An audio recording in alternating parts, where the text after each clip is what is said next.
Баршаға сәлем, қалдарың қалай? Достар, мен бүгін сіздерге осындай әдемі, осындай дәмді, өте жұмсақ блиныйдың, яғни құймақтардың рецептімен бөлісемін. Өте дайындалу өте оңай. Бір жасағанда сразу шығады.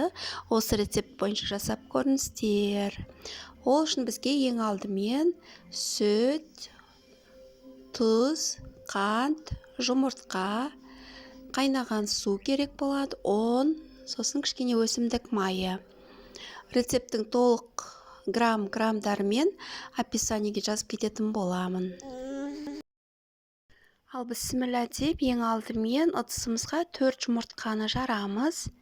Содан соң қант пен тұзды салып, миксерлейміз, немесе вилкамен, немесе венчикпен осылай араластырамыз.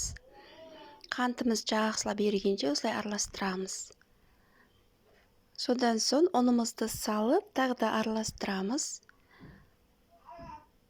Содан соң сүттің жартысын құйып, араластырып, оның бәр түйіршіктерін кетіргенше жақсылап араластырып болғаннан кейін сүттің қалған бөлігін бәрін құямыз.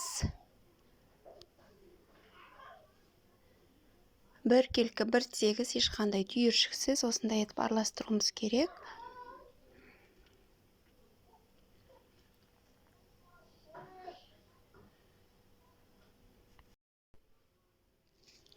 Содан соң өсімдік майын құйып тағы араластырамыз.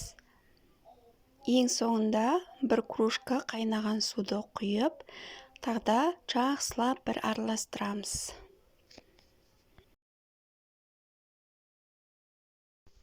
Осы кезде уже газымызды, сковородкамызды газға қойып, астын жағып, қыздыра берсек болады.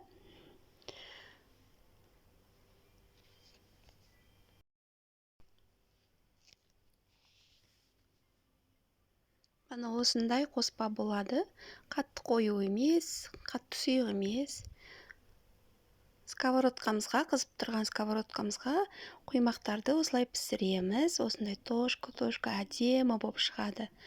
Содан соң осылай аударып, екі жағында қып-қызыл етіп пісіріп аламыз.